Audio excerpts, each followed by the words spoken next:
चलो बहुत बढ़िया। रिकॉर्डिंग स्टार्ट हो चुकी है और हम भक्तिकाल पढ़ रहे थे और भक्तिकाल के संत साहित्य को हमने शुरुआत कर दी थी। सारी विशेषताएं संबंधित चीजें हमने पढ़ी थी। महत्वपूर्ण जो फैक्ट थे उन सबको हमने पढ़ा था। ठीक है, महत्वपूर्ण रचनाएं, महत्वपूर्ण पंक्तियां हमने पढ़ी थी। कबीर को हम इससे पिछली वाली कक्षा में पढ़ चुके हैं पूरा। ठीक है ना, जिसने भी कबीर वाली कक्षा नहीं देखी हो जाकर देखना। बहुत अच्छे से आपको कबीर मैंने क्लियर करवाया, यहाँ तक कि पंक्तियां भी याद करवाई। ये सारी की सारी जो पंक्तियां हैं ना, ये आपको एक बार में याद हो जाएगी, मैं गारंटी देता हूँ आपको। क्योंकि कबीर के पद आपको याद होने चाहिए ना, कभी इंटरव्यू में पूछ ले कोई। आप कभी असिस्टेंट प्रोफेसर बनेंगे, टीचर बनेंगे, अगर हमको एक महत्वपूर्ण कवि की पंक्तियां याद नहीं है, वो भी स्थिति के अनुसार, तो फिर कोई मतलब नहीं है ना यार, पढ़ के जो मतलब के भी क्या फायदा। चलो अगले कवि के रूप में हम पढ़ेंगे, रैदास का रिवीजन करेंगे। रिवीजन क्लास एक प्रकार से मानो आप। रैदास, संत रविदास भी कहते हैं इनको। जन्म 1398 1388 दोनों मानते हैं। क्रम से मैंने आपको बता दिया है कि कबीर से पहले हम लगाएंगे रैदास को, अगर क्रम से लगाने का मौका मिला तो। इनका जन्म भी 1398 मानते हैं, कुछ लोग 1388 मानते हैं। रामानंद के जो 12 शिष्य थे उनमें रैदास को भी माना जाता है। और जिनके, ठीक है ना, जहाँ के कुटुंब सब ढोर ढोमत फिरे अजो बनारस आस पासा। राम रैदास का जन्म कहाँ हुआ था? बनारस में, काशी में हुआ था। असिस्टेंट प्रोफेसर में, टीजीटी पीजी में, और बहुत एग्जाम में पूछा गया प्रश्न है ये। जाति से चरमकार थे ये, चमार, जो कि वो प्रकार से चमड़े का काम करते हैं, पशुओं की चमड़ी निकालने का या फिर चमड़ों के जूते वगैरह बनाने का। संत साहित्य यानी कि संत जो थे ना, वो अपने आप में जाति पाति का खंडन थे। वो सबके लिए संत साहित्य खुला हुआ है कि कहीं ना कहीं सबको भक्ति का मार्ग सुलभ कराने के लिए साहित्य लिखा गया है ये। रैदास जो है एक प्रकार से किसके गुरु है? मीराबाई के गुरु है ये। ठीक है, ये किंवदंतियां ही हैं, हालांकि ऐसी चीजों का पुष्ट प्रमाण नहीं मिलता है, पर ठीक है, ये बात तय है। जब भी प्रश्न आया है हमेशा, तो रैदास जी जो है वो मीरा के गुरु ही हमको चूज करने पड़ते हैं ऑप्शन में। ठीक है, मीराबाई के गुरु हैं।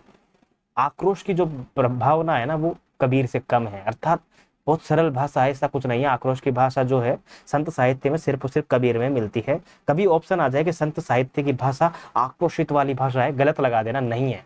संत साहित्य की भाषा बहुत सरल है, बहुत सहज भाषा है, बहुत प्रेम की भाषा है। सिर्फ और सिर्फ कबीर अपवाद है जिसमें आक्रोश की भाषा का प्रयोग किया गया है।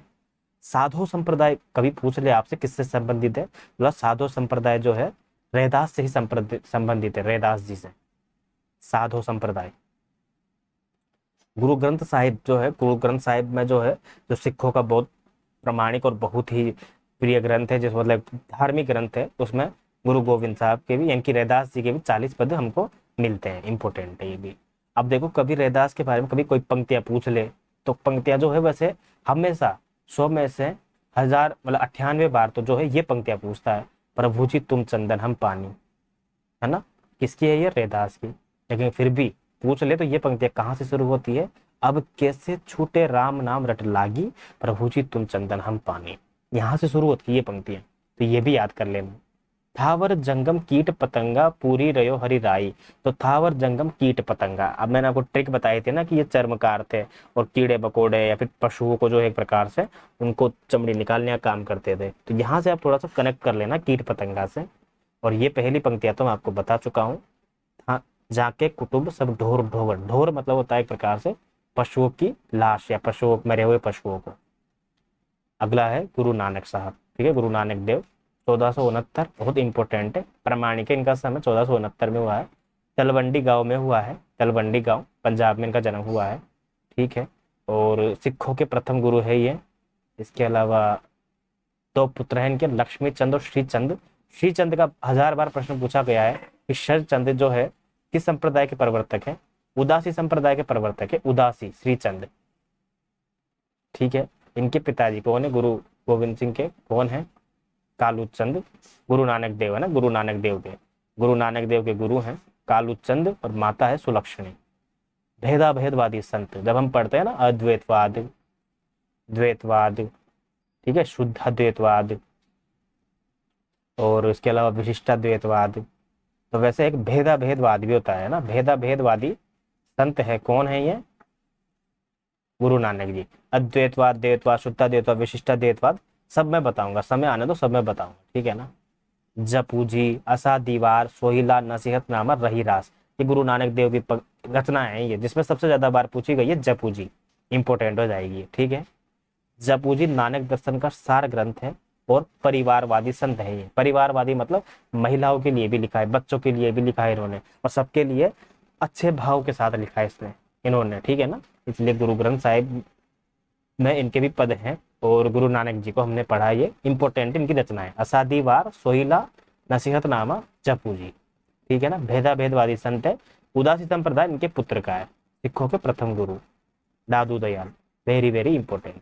कैसा है, 1544 में जन्म होता है। अहमदाबाद में वैसे जन्म होता है, गुजरात में, परंतु राजस्थान इनकी क्या है, कर्म स्थली है राजस्थान। इसलिए कभी प्रश्न आ जाए कि निम्नलिखित में से कौन से संत जो है राजस्थान के संबंधित नहीं है, ऑप्शन में हो, पहला ऑप्शन हो अगर आपके मान लो पहले ऑप्शन में लगाऊं अगर मैं रैदास, दूसरे ऑप्शन में लगाऊं जसनाथ जी, तीसरे में लगाऊं जाम्बू जी, और चौथे में लगाऊं दादू दयाल। तो मुझे बताओ रैदास जी का संबंध कहाँ से, बनारस से। दादू का संबंध कहाँ से, अहमदाबाद से। तो क्या होना चाहिए सही आंसर, दोनों ही गलत है ना ये, पर उस स्थिति में हम रैदास को सही उत्तर लगाएंगे, क्योंकि दादू का जन्म भले ही राजस्थान में नहीं हुआ है, पर दादू की कर्म स्थली राजस्थान रही है। राजस्थान में बहुत बड़ा नाम है दादू दयाल का, इसलिए। लेकिन प्रश्न आ जाए कि निम्नलिखित में से कौन सा संत का संबंध राजस्थान से नहीं है, ऑप्शन हो जसनाथ जी, ऑप्शन हो जाम्बू जी, ऑप्शन हो सुंदरदास जी, और ऑप्शन हो दादू दयाल, फिर हम दादू दयाल लगाएंगे, क्योंकि इन तीनों का जन्म तो राजस्थान में ही हुआ है, ठीक है ना। यहाँ पे दादू का दयाल का जन्म राजस्थान में नहीं हुआ है, इसलिए इंपॉर्टेंट है, याद रखना। दादू दयाल 1544 में जन्म, बचपन का नाम महाबली है, धुनिया मोची गुजराती ब्राह्मण इनकी जाति है, धुनिया मानते ज्यादातर लोग। शेख बुड्ढन या वृद्धानंद इनके गुरु हैं, बहुत आसान है, याद रखना, इंपॉर्टेंट है। राजस्थान का कबीर किसे कहा जाता है, 1000 बार प्रश्न पूछा गया है ये, दादू दयाल को राजस्थान का कबीर कहा जाता है। 1544 में जन्म होता है, पर 1601 में क्या होता है, नरेना में जयपुर की पहाड़ियों में दादू पीठ की स्थापना की जाती है, ठीक है ना। दादू संप्रदाय को क्या कहते हैं, दादू पंथ भी कहते हैं, परम ब्रह्म संप्रदाय भी कहते हैं, निपक भी कहते हैं, निपक संप्रदाय। ये भी निर्गुण ब्रह्मा को मानने वाले हैं, ये भी निर्गुण ब्रह्मा को। 52 शिष्य है इनके, गरीबदास, सुंदरदास, रज्जबदास, संतदास, बखनाजी, जगन्नाथ दास, जनगोपाल दास, ये इंपोर्टेंट नाम है।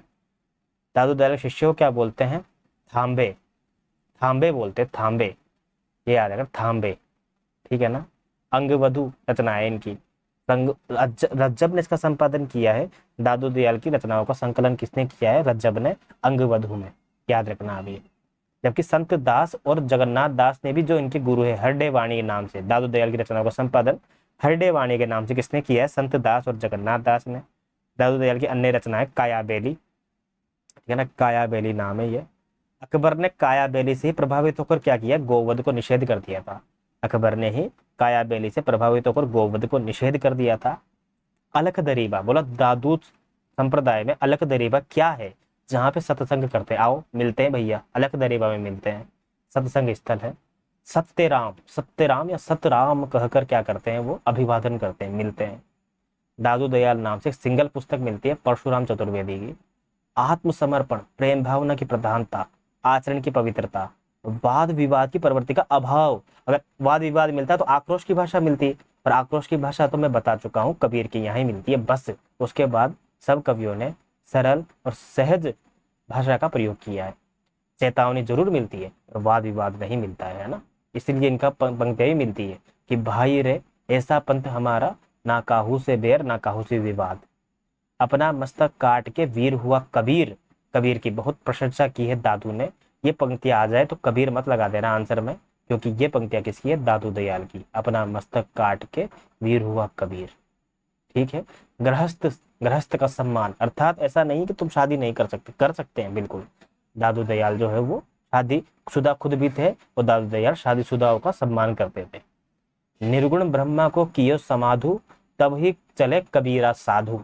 ये पंक्तियां मैंने इसलिए ली क्योंकि इनमें कबीर का नाम आ रहा है, और आप कबीर का सोच के कबीर मत ऑप्शन में लगा देना, क्योंकि ये दादू की पंक्तियां हैं ये, कि भाई रे ऐसा पंथ हमारा, दादू दयाल की, अपना मस्तक काट के वीर हुआ कबीर, दादू दयाल, निर्गुण ब्रह्मा को कियो समाधु, तब ही चले कबीरा साधु, दादू दयाल की। अगले पढ़ेंगे रज्जब, बहुत महत्वपूर्ण शिष्य है ये। शादी करने जा रहे थे ये एक बार सांगानेर से, ये बीच में सांगानेर के पास में ही दादू दयाल के प्रवचन सुने, उन्होंने ज्ञान दिया, भाई शादी वादी में कुछ नहीं रखा हुआ है जीवन में, जीवन भर जो है फंसा रह जाएगा, उनकी बात मान ली। 1567 में इनका जन्म होता है रज्जब जी का। 1544 में मैं जन्म बता चुका हूँ दादू दयाल का। सांगानेर में जन्म है, दादू दयाल के शिष्य हैं। तो बोला वो शादी के बेस में जब जा रहे थे ना शादी करने, और जब दादू ने ज्ञान दे दिया, आजीवन दूल्हे के वेश में रहे। फिर ये बोला आजीवन दूल्हे के वेश में कौन रहता है? रज्जब जी। रज्जब जी की रचना का क्या नाम है? सर्वंगी, जिसे कहते हैं सबंगी। इंपॉर्टेंट है ये, सर्वंगी या सबंगी। अगले शिष्य हैं मलुकदास जी, वेरी वेरी इंपॉर्टेंट। 1000 बार पूछा गया है कि निम्नलिखित में से कौन सा संत ऐसा है जिनका जन्म इलाहाबाद में हुआ है। पहला तो ये प्रश्न पूछ बनता है। दूसरा बनता है निम्नलिखित में से मलुकदास जी का जन्म कहाँ पे हुआ है? इलाहाबाद में, 1574 में। हम क्रम से बात कर रहे हैं। इलाहाबाद में जन्म होता है। संत मलुकदास जी की रचनाओं की संख्या 20 से ज्यादा बताई जाती है, जिनमें कुछ इंपॉर्टेंट है जो कि बार बार पूछी जाती है। कौन कौन सी? ज्ञान बोध। बोला ज्ञान बोध क्यों पूछी जाती है, ज्ञान समुद्र क्यों नहीं पूछी जाती? बोला ज्ञान समुद्र तो इसलिए पूछी जाती है ताकि तुझे कंफ्यूज कर सके, है ना। ज्ञान समुद्र भी पूछी जाती है, ज्ञान बोध भी पूछी जाती है, ठीक है ना। ज्ञान समुद्र किसकी है? सुंदरदास की। सुंदरदास आगे पढ़ेंगे हम। 1596 में जन्म होता है सुंदरदास का। ज्ञान समुद्र किसकी है? सुंदरदास की। ज्ञान बोध किसकी है? मलुकदास की। ज्ञान परोक्षी किसकी है? ज्ञान परोक्षी भी किसकी है? मलुकदास की। इंपॉर्टेंट है। भगत वत्सावली इंपॉर्टेंट है। भगत विरुधावली इंपॉर्टेंट, और रतन खान तो 1000 बार पूछी गई रचना है ये। हालांकि राम अवतार लीला, साखी, सुख सागर, 10 रतन भी उल्लेखनीय रचनाएं मलुकदास की, पर महत्वपूर्ण है ये, ठीक है। कौन कौन सी? अलखबानी, ज्ञान बोध, पुरुष विलास, ज्ञान परोक्षी। जबकि पुरुष परीक्षा पढ़कर आए थे अपन विद्यापति की। पुरुष परीक्षा किसकी रचना है? खेलन कवि की। खेलन कवि कौन है? विद्यापति। आध्यात्मिक रंग के चश्मे आजकल इतने सस्ते हो गए हैं कि जिनके लगाकर कहीं ना कहीं जयदेव के गीता गोविंद की रचनाओं को भी आप भक्ति की रचनाएं मान लेते हैं। शुक्ल जी का कथन है ना ये। 12 खड़ी और ध्रुव लीला भी इनकी रचना है। ध्रुव लीला इंपॉर्टेंट है। अवधी और ब्रज दोनों भाषाओं में रचना करी है इन्होंने। क्या कहते हैं ये? अजगर करे न चाकरी, पंछी करे न काम, दास डोट डोट डोट कह गए हैं सबके दाता राम। मलुकदास की पंक्तियां हैं। आलसियों का मूल मंत्र कहा जाता है इसको। बाकी बहुत अच्छी पंक्तियां था, मतलब ये लिखते थे कौन? मलुकदास। कैसी है देखो आप, कि दया धर्म हृदय बसे बोले अमृत बैन, तेई ऊंचे जानिए जिनके नीचे नैन। बहुत बढ़िया। ऐसा नहीं है कि मतलब जो नीचे आंखें करके रहता है वो मतलब ऊंचा आदमी नहीं है, उसको बहुत ऊंचा समझिए आप, कि वो आपके सामने बहुत विनम्रता से पेश आ रहा है। कहत मलुक निर्गुण के गुण, कोई बड़भागी गावे। अरे वाह, कितनी अद्भुत पंक्तियां हैं ये, बहुत अद्भुत है, बहुत अद्भुत पंक्तियां हैं ये। कि कहत मलुक निर्गुण के गुण, कोई बड़भागी गावे। कि वो ऐसा ईश्वर है जिसके इतने गुण है, इसके गुण है कि बता नहीं सकते कर, है ना। कि निकहत मलुक निर्गुण के गुण, क्योंकि निर्गुण निराकार ईश्वर है ना, वो दिखता नहीं है, लेकिन उसके बारे में क्या कहें? ये भी नहीं, नेति नेति, ये भी नहीं, ऐसा भी नहीं। कोई बड़भागी गावे, और क्या गिरही क्या बैरागी, जय हरि दे सो पावे। मतलब क्या गृहस्थ आश्रम और क्या एकदम विरक्त होना। तेरे पे कृपा हो गई, तुझे शादी करवानी ईश्वर को तो करवा देगा। तेरे पे कृपा हो गई, तुझे विरक्त रखना है, अकेला रखना है, ब्रह्मचर्य का पालन करवाना है, करवा देगा। इतने लोड नहीं लेने का जीवन में। कौन कहता है ये? आलसियों का मंत्र बताने वाले मलुकदास। बोला कहत मलुक निर्गुण के गुण, कोई बड़भागी गावे, क्या गिरहे क्या बैरागी, जय हरि देवे सो पावे। इंपॉर्टेंट है, याद रखना। अगले कवि के रूप में पढ़ेंगे सुंदरदास को। वेरी वेरी इंपॉर्टेंट है सुंदरदास। 1596 में जन्म होता है। इससे पहले हमने पढ़ा 1398 में कबीर, ठीक है। 1398 में कबीर पढ़े हमने। इससे पहले 1272 में पढ़े हमने नामदेव। 1388 में हमने पढ़े रैदास। 1544 में पढ़ा दादू। 1469 में पढ़े हमने गुरु नानक देव। 1567 में पढ़ा हमने रज्जब, इंपॉर्टेंट नहीं है। 1500 इससे ऊपर पढ़ा था ना अपन, 84 के आसपास, 1574 सॉरी, 1574 में हमने पढ़ा मलुकदास को। और 1596 है सुंदरदास। सुंदरदास नाम ही सुंदरदास नहीं है, शकल से भी बहुत सुंदर थे, बहुत हैंडसम थे। राजस्थान से थे तो हैंडसम तो होंगे ऐसे यार, है ना। राजस्थान से थे, दौसा जिले से। दौसा जो जयपुर के बाद एक जिला है, वहां से थे। जाति के खंडेलवाल थे ये। दादू दयाल के शिष्य बन गए थे 6 साल की उम्र में ये। तो 6 साल की उम्र में बन गए। संत साहित्य में वैसे कोई पढ़ा लिखा, कोई शास्त्रों का ज्ञानी नहीं मिलता है, परंतु सबसे ज्यादा पढ़े लिखे और शास्त्र ज्ञान के ज्ञाता कौन है? सुंदरदास। संतों में कोई भी छंद शास्त्र पर आधारित रचना नहीं करता है, अलंकारों पर आधारित नहीं करता है, लेकिन सर्वाधिक पढ़े लिखे और छंद शास्त्र के ज्ञानी एकमात्र कौन है? सुंदरदास। इंपोर्टेंट है। हास्य रस के बहुत प्रेमी हैं, सुंदरदास को हास्य रस प्रेम है, मतलब हास्य विलास करते रहा करो, परंतु श्रृंगार रस की बात मत करना, घोर विरोधी है। श्रृंगार रस के घोर विरोधी है। श्रृंगार ऐसे लिखा जाता है ओरिजिनली, ये शुद्ध है, ये ही शुद्ध है, ठीक है ना। अगर ऐसे आप श्रृंगार लिखते हो ना, ये वाला नीचे ये डंडा लगाते हो, गलत है ये, ठीक है ना। ये लिखने में टाइप नहीं हो पाता है, लेकिन याद रखना, मैं फिर से लिख रहा हूँ, ये मात्र ये शुद्ध है बस, ठीक है ना। वीडियो में आपको देख लेना। रचना मैंने आपको बताई थी, शांत रस के प्रबल समर्थक है, हास्य रस के प्रेमी है, श्रृंगार रस के घोर विरोधी है, ज्ञान समुद्र और सुंदर विलास इनकी रचनाएं हैं। ज्ञान बोध में आपको बता चुका हूँ, मलुकदास की रचना है। और ज्ञान दीपक, द से दरियाव जी, ज्ञान दीपक संत दरियाव जी की रचना है। ज्ञान समुद्र किसकी है? सुंदरदास की। और ज्ञान बोध किसकी है? मलुकदास की। संपूर्ण साहित्य परंपरा में सबसे सुंदर कवित्व और सवैया लिखने का गौरव इन्हें ही प्राप्त है, ये पंक्तियां सिद्ध है। संपूर्ण साहित्य अर्थात संपूर्ण हिंदी साहित्य में भैया सबसे बढ़िया कविता और सवैया कौन लिखता है? बोला सुंदरदास। बोला यार मुझे ये बता, कृष्ण भक्ति साहित्य में किसने सबसे बढ़िया लिखा है? बोला कृष्ण भक्ति साहित्य में सबसे बढ़िया सुंदर सवैया और कविता लिखे हैं रसखान ने। बोला यार रीति मुक्त कविता में सबसे बढ़िया कविता किसने लिखी है, सबसे बढ़िया सवैया किसने लिखे हैं? घनानंद ने। परंतु संपूर्ण साहित्य में सबसे सुंदर कविता और सवैया लिखे हैं सुंदरदास। कौन सी पंक्तियां इनकी इंपोर्टेंट? कि बोलिए तो बोले जब, बोलिए की बुद्धि हुई, नहीं तो मुख मौन गई, चुप हो ही रही है। अबे जब बोलना नहीं आता तो बोला मत करो, चुपचाप रहा करो, ऐसा बिल्कुल जाहिर सी बात है। हास्य रस का प्रेमी है, मुझे तो समझ में नहीं आता हास्य रस का प्रेमी कैसे हो सकता है। ऐसा पंक्तियां पढ़कर तो ऐसा लग रहा है कोई खड़ूस टाइप का आदमी होगा, लेकिन हास्य रस का प्रेमी मजाक के आदमी था, बस श्रृंगार को थोड़ा कम प्रेम करता था। श्रृंगारिकता यानी कि एक प्रकार से भाव से इनसे दूर रहते हैं, मोह माया से, और इसीलिए कहते हैं वो बोलिए तो बोले जब। अब एक और पंक्तियां कहते हैं, क्योंकि गृहस्थ का जब सम्मान करेंगे तो गृहस्थ का सम्मान करते हुए पंक्तियां लिखनी पड़ती है। पति ही सु प्रेम हुई, पति ही सु नेम हुई, पति ही सु क्षेम हुई, पति ही सु रेत है। मतलब पति ही सु प्रेम करो भैया, पति से नाम होगा, पति से फेम प्रसिद्धि तभी हो गई, ये याद कर रखो। सुंदरदास की पंक्तियां इंपोर्टेंट। अगले हैं चरणदास जी, बहुत इंपॉर्टेंट संत है, राजस्थान से ही है ये भी। राजस्थान के अलवर के डेहरा गांव में इनका जन्म होता है। परंतु कभी कभी प्रश्न आता है, राजस्थान के एग्जाम में आता है ज्यादातर, कि किसकी प्रधान पीठ जो है राजस्थान में नहीं है, क्योंकि चरणदास जी की जो है प्रधान पीठ कहाँ पे है? दिल्ली में। हालांकि जन्म भले ही राजस्थान में हुआ है। बहुत प्रसिद्ध है ये संत, सबसे प्रसिद्ध संत में भी कह सकते हैं, बहुत प्रसिद्ध है। क्यों है? इनकी दो शिष्याएं भी है, दयाबाई और सहजोबाई। कहाँ मिले थे ये दोनों? नाव में बैठ के जा रहे थे, जहाज में बैठ कर जा रहे थे चरणदास जी, वहां पर इनके चरण पूजने आ गए। कौन? दयाबाई सहजोबाई। कहाँ जा रहे थे? जहाज में। कौन से जहाज में? धर्म जहाज में। ये जहाज की स्टोरी काल्पनिक है, याद करवाने के लिए। तो धर्म जहाज किसकी रचना है? चरणदास जी की, याद रखना। बचपन का नाम चरणदास जी का रणजीत है। चरणदासी संप्रदाय का शुक संप्रदाय भी एक दूसरा नाम है, शुक संप्रदाय। असिस्टेंट प्रोफेसर में इसी बार पूछा गया प्रश्न है ये। बोला कौन सा संप्रदाय है जिसमें निर्गुण और सगुण भाव का समन्वय मिलता है? वो है चरणदास जी का संप्रदाय, प्रमुख पीठ है दिल्ली में। इंपॉर्टेंट है ये समन्वय वाली बात। इसके बाद इंपॉर्टेंट संत है कुछ, रामचरण दास जी, ये राम स्नेह शाखा के प्रवर्तक है, याद हो जाएगा, रामचरण राम स्नेह। लालदास जी 1540 में जन्म होता है अलवर के धौलीधूप गांव में। जो राजस्थान से नहीं है, राजस्थान के बाहर के एग्जाम दे रहे हैं, उनके लिए बिल्कुल इंपॉर्टेंट नहीं है लालदास जी, लेकिन जो राजस्थान के बाहर के हैं और राजस्थान से संबंधित एग्जाम दे रहे हैं, उनके लिए इंपॉर्टेंट है लालदास जी। नैव मुस्लिम परिवार में जन्म हुआ है। संत लालदास जी दादू दयाल और अकबर के समकालीन ने लाल पंथ की स्थापना की है। नगला भरतपुर एक जगह है राजस्थान के अंदर ही, वहां प्रधान पीठ है लालदास जी की। ये मुख्य तथ्य है, इनको रिवाइज जरूर कर लेना आप।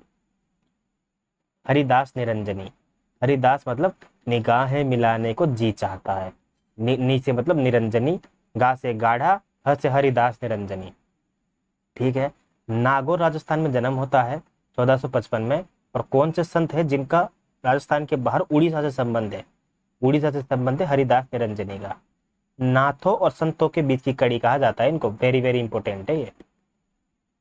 मतलब नाथों और संतों के बीच की कड़ी किस संत को कहा जाता है? हरिदास निरंजनी को। इनके ग्रंथ है कुछ, अष्टपदी, संग्राम जो ग्रंथ, समाधि जो ग्रंथ। रचनाएं इंपॉर्टेंट नहीं है, जो तथ्य मैंने बताया वो इंपॉर्टेंट है। अब हम पढ़ेंगे दरिया साहब।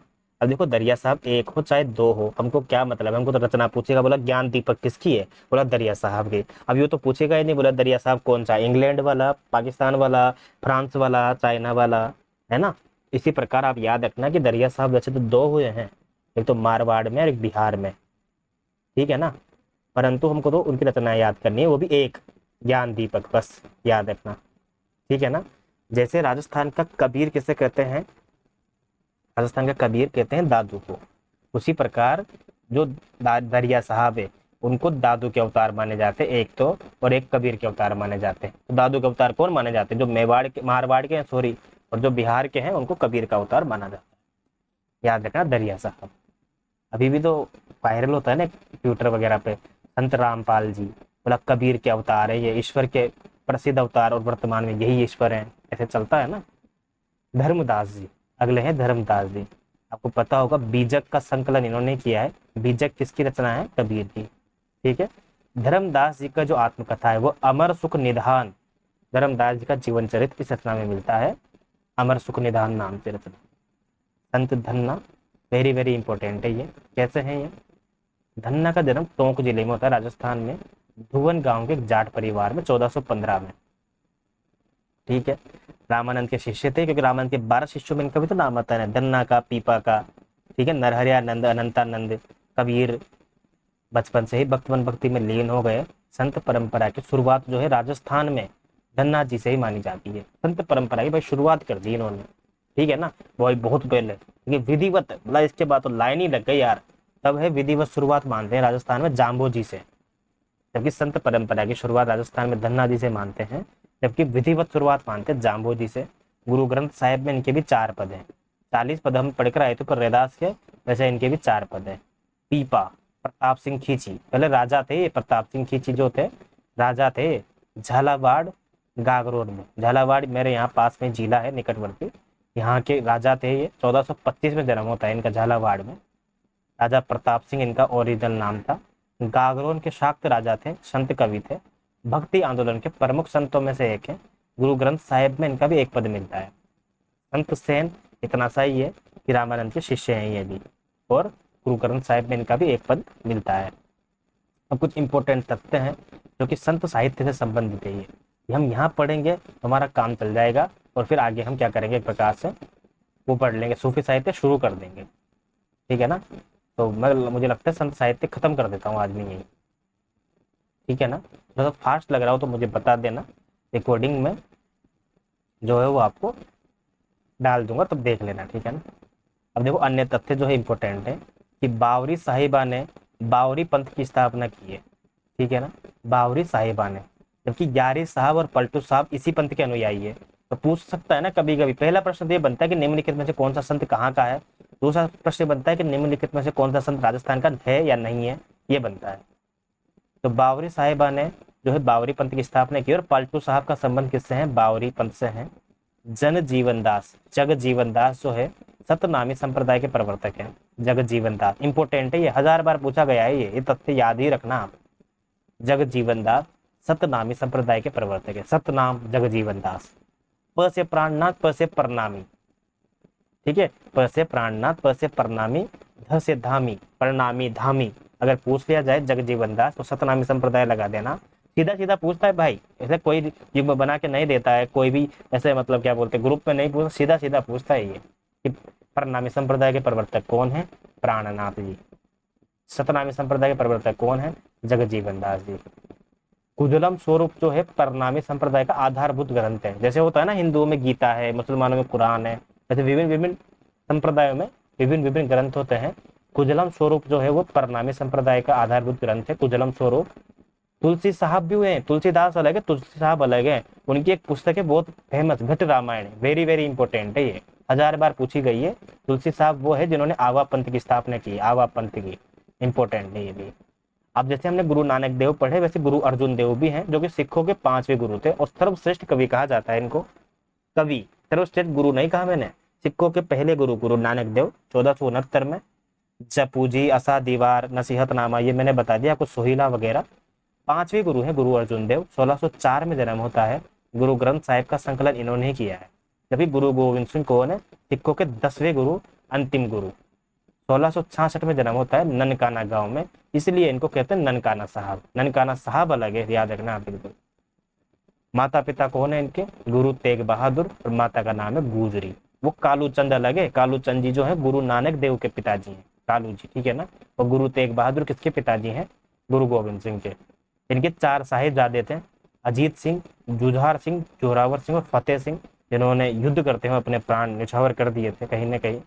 वो उस समय विचित्र नाटक नाम से किसकी आत्मकथा है, ये पूछी गई है 1000 बार। बोला विचित्र नाटक नाम से आत्मकथा किसकी है? गुरु गोविंद सिंह की। गुरु नानक देव की नहीं है, गुरु गोविंद सिंह की है। इनकी पुस्तकें एक ही पूछी जाती है सबसे ज्यादा बार, चंडी चरित्र। जफरनामा भी इन्हीं की है, पर ये याद रखना, जफरनामा। हालांकि गुरु नानक देव से प्रश्न पूछ लिया जाता है, तो गुरु गोविंद सिंह भी पूछ सकते हैं। सिखों के अंतिम गुरु थे गुरु गोविंद सिंह। 5 चीजें अनिवार्य की थी इन्होंने सिंह के लिए। सिंह मतलब एक प्रकार से सिखों के लिए। बोला केश बड़े बड़े, कड़ा, कृपाण, कंघा और कच्छा, ये 5 चीजें अनिवार्य बताई है इन्होंने। ठीक है, अब हम बात करते हैं अखिल भारतीय भक्ति आंदोलन, यानी कि अखिल भारतीय अर्थात संपूर्ण भारत में कहाँ कहाँ पर कौन कौन से संत हुए हैं जो कि बहुत महत्वपूर्ण है। जैसे राजस्थान की अगर मैं बात करूँ तो मीराबाई। बोला मीराबाई तो पढ़ी नहीं भाई, जब उनका नंबर आएगा हम जब पढ़ेंगे कृष्ण भक्ति साहित्य वहां पढ़ेंगे उनको। दादू दयाल राजस्थान से है। मतलब राजस्थान जी कहाँ है तो अहमदाबाद से है ना। अरे पर इन्होंने भक्ति का आंदोलन जो किया एक प्रकार से, जो कर्मस्थली है जहाँ पे इन्होंने एक प्रकार से अपना ज्ञान किया है अपने अनुयायियों, दादू राजस्थान में ही है ना, इसलिए दादू दयाल भी राजस्थान से संबंधित है। जाम्बू जी, जसनाथ जी, लालदास जी, चरणदास जी, सुंदरदास जी, धन्ना जी, पीपा जी, संत सेन, रज्जब, सुंदरदास जी, फिर से आ गया नाम, संत हरिदास, निरंजनी। याद रखना ये राजस्थान के संत हैं ये। उत्तर प्रदेश के कौन कौन है? कबीर, मलुकदास, इलाहाबाद, रैदास, पलटू साहब, जिनका संबंध किससे है? बावरी पंथ से। जगजीवन दास, कौन है जगजीवन दास? अभी पढ़ा था अपन ने, वो सतनामी संप्रदाय के प्रवर्तक है ना। जगजीवन दास सतनामी संप्रदाय के प्रवर्तक मैंने बताया थे अभी आपको। और परिणामी संप्रदाय के प्राणनाथ जी। बावरी साहिबा, दयाबाई और सहेजोबाई। दयाबाई सहेजोबाई किसकी शिष्या थी? है चरणदास जी। चरणदास जी का जन्म कहाँ हुआ है? राजस्थान में, परंतु उनकी शिष्या कहाँ से है? उत्तर प्रदेश। पंजाब से कौन कौन है? गुरु नानक देव, ठीक है, गुरु अर्जुन देव, ठीक है, गुरु गोविंद सिंह तो उधर से है ही सही अपने। बिहार से ननकाना पटना से है ना। गुजरात से भी इंपोर्टेंट है, प्राणनाथ, संत प्राणनाथ और नरसिंह मेहता। नरसिंह भगत है ना, सुनते हो गए, मीरा ने भी रचना लिखी है। संत प्राणनाथ परनामी संप्रदाय के प्रवर्तक गुजरात से। बिहार से कौन है? धरणीदास और दरिया साहब। मध्य प्रदेश से सिंगा का नाम बहुत बार पूछा जाता है, सिंगा, और अक्षर अनन्यम रीतिकाल में पढ़ते हैं। और सबसे ज्यादा इंपॉर्टेंट जो है वो है पुरंदरदास। बोला पुरंदरदास कहाँ से? कर्नाटक। जो कर्नाटक एग्जाम होते हैं ना हिंदी से, वहां पूछा जाता है ये प्रश्न। लल्ल दत्त, ये बोलते हैं ना, कश्मीर की कवियत्री है बहुत फेमस, लल्ल दत्त, ठीक है ना, इसे लल्ल दत्त बोलते हैं, लल्ल इस टाइप से। अक्क महादेवी तमिलनाडु की है, अक्की महादेवी तमिलनाडु की है। महाराष्ट्र से प्रश्न पूछा जाता है, किसी भी स्टेट से हो आप। संत ज्ञानेश्वर का संबंध कहाँ से है? महाराष्ट्र से।